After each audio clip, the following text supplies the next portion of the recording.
best-seller en partenariat avec l'Heureux Séjour.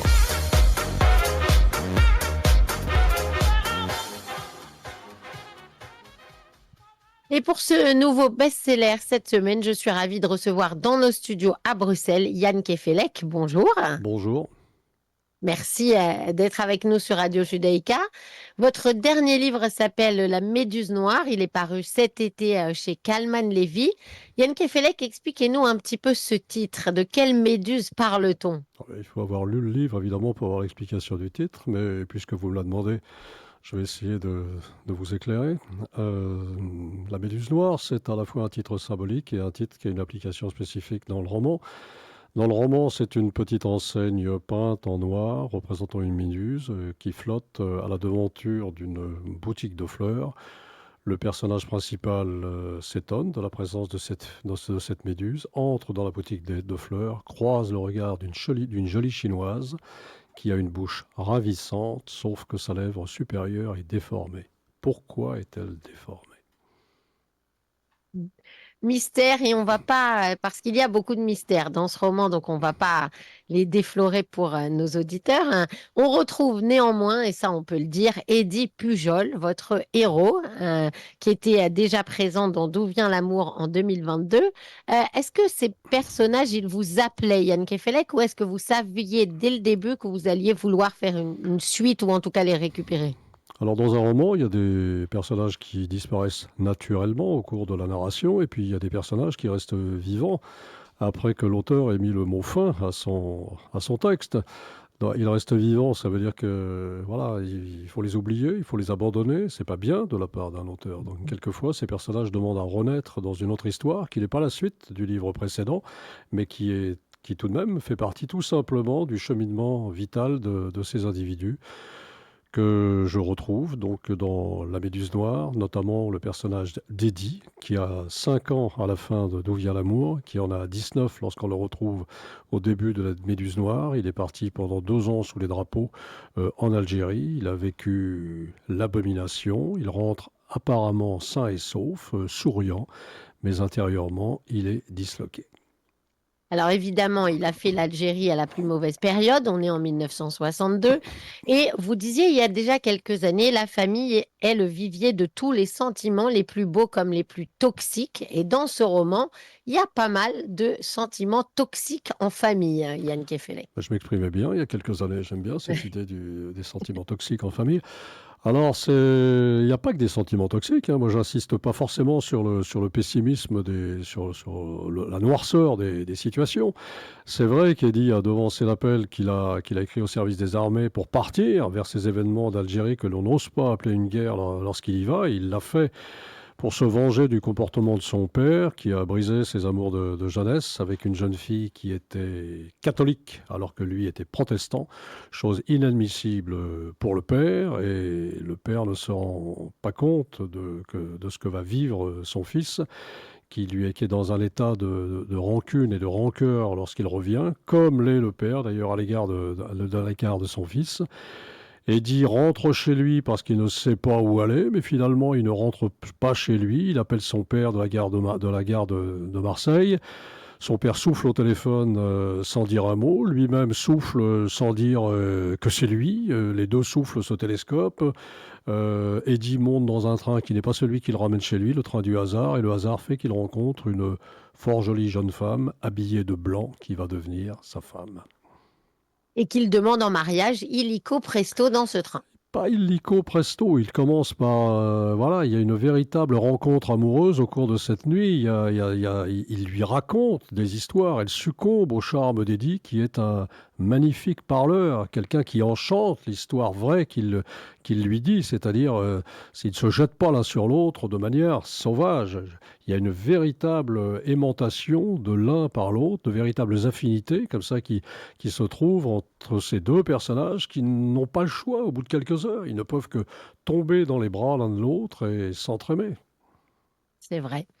Alors, on parlait de la grande histoire et de la petite qui sont mêlées systématiquement dans ce roman. C'est plus facile pour vous d'avoir cette grande histoire derrière, ou au contraire, ça complique votre travail d'écrivain? Moi, je ne crois à la grande histoire que lorsqu'elle est racontée par des personnages et qu'elle n'est pas présentée de manière théorique par un historien. Je trouve que c'est à ce moment-là qu'elle prend son sens, qu'à ce moment-là qu'elle devient la vérité et surtout qu'elle est débarrassée de, comment dire, de tout ce qu'elle a de théorique précisément et de subjectif dans l'histoire de l'historien. Donc, chaque fois que je m'empare de l'histoire et que je m'intéresse à un sujet historique, eh bien, j'ai à cœur de replonger des personnages dans cette histoire-là et puis de leur donner la parole et de voir ce qu'ils en font, ce qu'en fait l'auteur et la manière dont le lecteur l'interprète. Alors, il n'y a pas que l'Algérie dans ce roman, il y a la Seconde Guerre mondiale en fond entre ces personnages et ce fameux réseau G des maquisards auxquels ils appartenaient. Donc, c'est des résistants et en même temps, ils ont des côtés assez gris, Yann Kefelec. Mais c'est pas parce qu'on est résistant qu'on n'est pas un petit peu gris sur les bords. On reste quand même extrêmement humain. Donc la famille Poujol, famille protestante, est une famille qui a eu le beau rôle pendant la Seconde Guerre mondiale, il n'y a pas de doute, de manière extrêmement courageuse. Ça, c'est une histoire vraie, c'est une petite histoire dans la grande histoire. Ils ont constitué ce fameux réseau G, qui était une filière qui permettait aux Juifs, comme ça, d'échapper à la chasse allemande sous l'occupation. Ils se réfugiaient dans des fermes des Cévennes et du massif cévenol, là où les Allemands, d'ailleurs, ne sont jamais allés, n'ont jamais réussi à aller. Donc, et de ferme en ferme, ils parvenaient à s'échapper, soit vers la Suisse, à travers le Chambon-sur-Lignon, ou bien vers Paris, etc., etc. Donc c'est une famille qui a eu un très beau rôle, très courageux, qui a énormément souffert pendant la Seconde Guerre mondiale. Et malgré tout, la Seconde Guerre terminée, ils sont un peu en deuil de la guerre, de la Seconde Guerre mondiale. Ils savent plus très bien quoi faire de leur peau. Et le père d'Eddie est un tout petit peu jaloux de cette guerre d'Algérie. D'Eddie qui fait de lui une sorte de héros, alors que lui se pensait le seul héros de la famille, le seul à qui on devait demander son point de vue sur les choses de la vie. C'est vrai que c'est bien de rendre hommage à tous ces protestants qui ont sauvé des Juifs, Yann Kefelec. On connaît l'histoire du Chambon-sur-Lignon, mais c'était tout de même une époque où peu de gens avaient ce courage. Non seulement peu de gens avaient ce courage, mais lorsqu'ils l'avaient, ce courage, ils en faisaient état. Ils ne reculaient pas devant les médailles. Quelquefois, ils usurpaient les médailles qu'on leur accrochait sur la poitrine. Avec les protestants, on a affaire à des gens qui ont refusé quelquefois même cette image de juste auquel on voulait les accoler et qui ont dit mais nous sommes contentés de jouer notre rôle d'être humain et nous ne voulons absolument pas ni être mis en valeur, ni qu'on se souvienne de nous. Nous avons juste fait ce qu'il fallait faire, ce que n'importe qui aurait dû faire à notre place. C'est la raison pour laquelle, quelquefois, on ne mesure pas à quel point certains Français, qui étaient notamment des Français protestants, se sont magnifiquement comportés pendant la Seconde Guerre mondiale en toute simplicité. C'est vrai, et on leur rend hommage et on les remercie éternellement.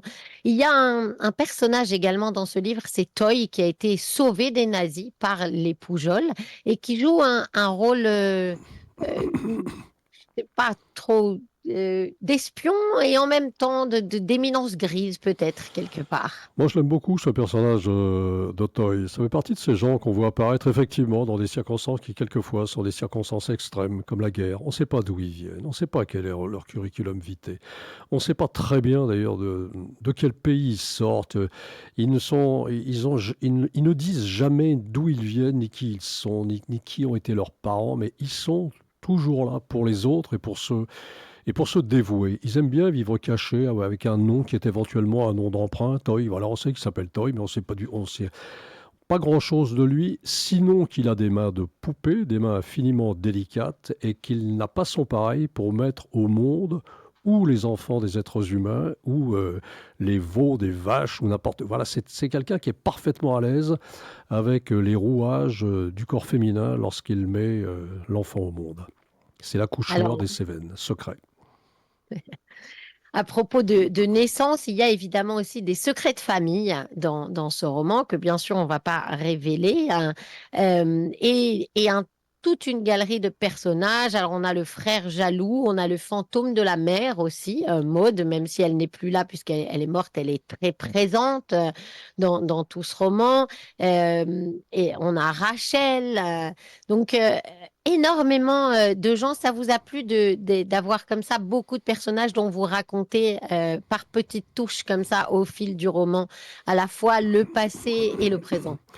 C'est pour montrer le monde, comment dire, infiniment tentaculaire de la famille. C'est cela aussi la Méduse, c'est qu'on ne se rend pas compte à quel point, comme ça, l'univers familial est puissant, varié, contradictoire, néfaste et porteur en même temps.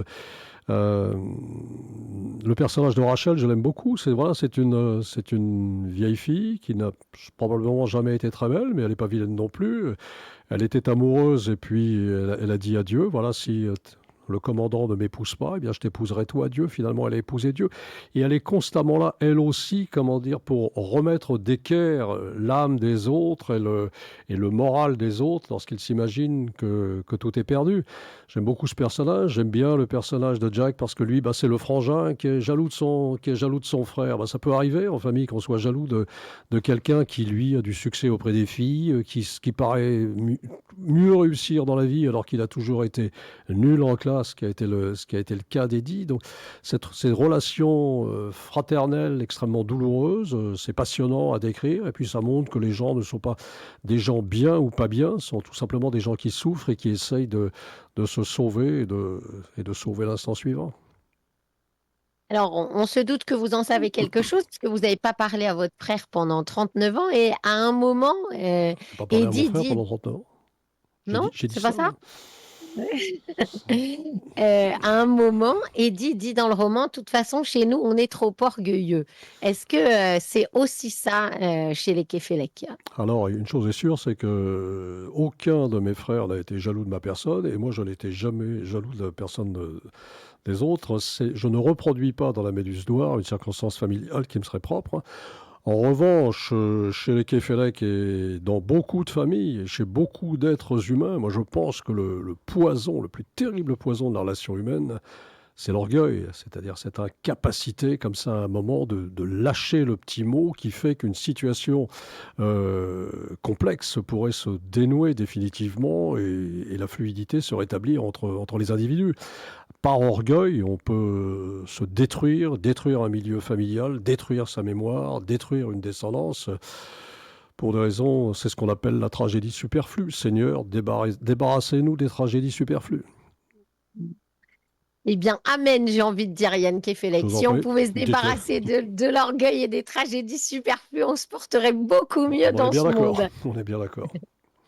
Merci beaucoup d'avoir été avec nous ce matin sur Radio Judaïka. Je rappelle le titre de votre dernier roman, La Méduse noire chez Kalman Levy, que je conseille vivement à nos auditeurs à lire lentement pour bien comprendre tous les fils d'Ariane qui sont mêlés dans ce roman. Bonne journée à vous, Yann Kefelec. Merci Merci beaucoup. beaucoup, merci. C'était Bestseller en partenariat avec l'Heureux Séjour.